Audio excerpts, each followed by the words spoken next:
Today, we have a story on the Iraqi militias, specifically the Shia militias, and their consistent run-ins with the U.S. And there was, I don't know, I felt like a very interesting statement overtly from an Iraqi, I believe, some kind of member of parliament. So a Yeah. member of their legislative branch said something about if the Americans withdraw their troops, the Shia militias are going to stop attacking them, which I don't know, was, I guess, more blunt than I thought they would be about potentially being responsible for some of these rocket attacks on U.S. bases or in the green zone of Iraq. That ends up, and I don't think they're U.S. bases most of the time, but Iraqi bases that house U.S. soldiers. And so, some of these attacks have killed soldiers or mercenaries or, foreign mercenaries paid by the U.S. government and stuff like that in the past, and have, resulted in, the escalation of tensions that, Soleimani gets assassinated, Iraqi missiles hit bases that house U.S. or Iranian missiles hit U.S. bases that house American soldiers. So, this escalates quickly, Will, and it gets very dangerous. But now they're saying the ceasefire hinges on a full U.S. military pullout, which I don't know seems to be a very bold statement to make, right? Like that they're kind of bullying the U.S. out of Iraq with it will stop attacking you if you leave. So I don't know. Will, what do you think of all this? And did I get all those details right? Yeah, I think so. I mean, like, yeah, there's been all this drama lately with the Shia militias, or what they call the Popular Mobilization Forces. And anytime there is a rocket attack anywhere in the country, without fail, the Pentagon and the U.S. usually blames those militias, often citing no evidence.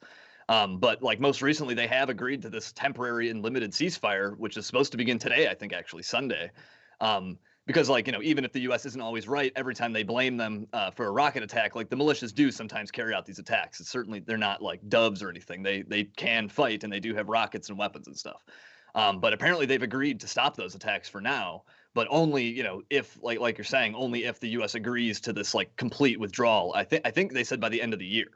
And so the Iraqi government in Baghdad right now they're kind of between a rock and a hard place because you have the U.S. putting all this pressure on them to get rid of or at least rein in the PMFs.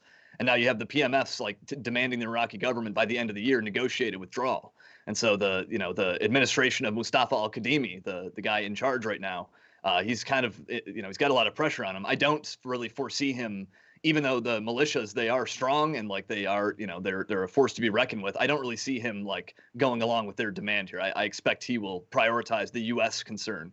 I think Kadimi's more likely to try to rein in the PMFs than he is to try to negotiate a withdrawal from the U.S. Well, Because the oh go ahead. I just find it interesting because I think he's in the least powerful position of kind of the three parties here. I mean, obviously the U.S. government is a world superpower, but really Right. the PMFs are not only I think fairly still popular in Iraq because everybody knows the story of the Iraqi agile military turning tail and running, and then it Right. was the end up the Shia militias that pushed back ISIS and helped to uh, you know I destroy but also liberate these cities of ISIS. And I'm sure sure people in Iraq look at that one way or the other, but these are popular people, and militarily they're powerful. There's a lot of members, they have a lot of weapons, a lot. I think a lot of the stuff that ISIS captured that was like US and Iraqi army, the Shia militias that took it back, and so Right. at one point in time I think there were like armored vehicles in the hands that were once American. I don't know if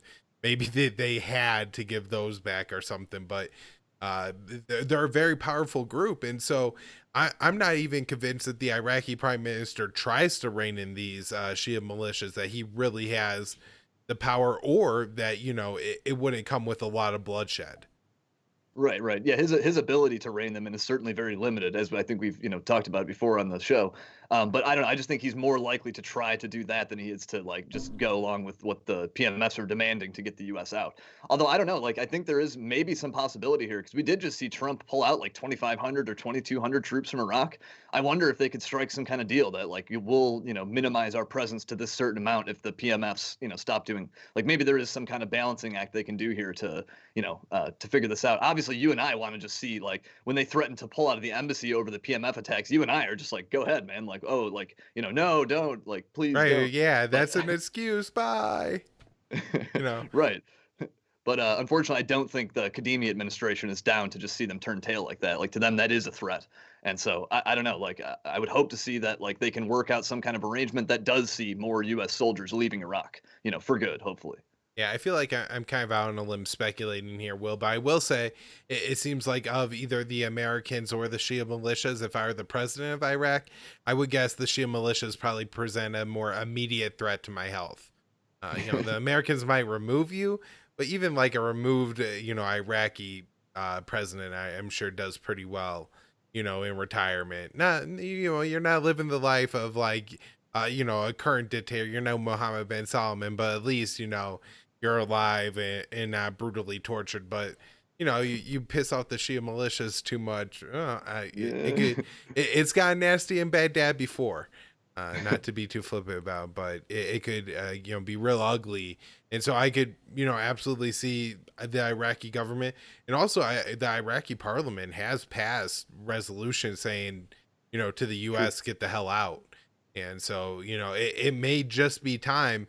But then you kind of see what's going on in the Trump administration. At least publicly, he seems far more interested about getting out of Afghanistan, where the government seems to be more actively working against it.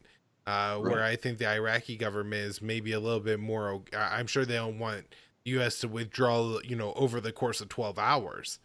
Right. But overall, the Iraqi government seems generally in favor of it, where that is definitely not the case with the Afghan government. Yeah, absolutely. Over the long term, I totally agree that like it is funny. Yeah, they've been I think keeping their like deliberations and stuff with Iraq more secretive too. Like they're being way more tight-lipped about all that when it seems like there's potential they could have some productive stuff happen. So Well, if you got a minute, well, I just before we wrap here, one more. I was talking sure. about Douglas McGregor.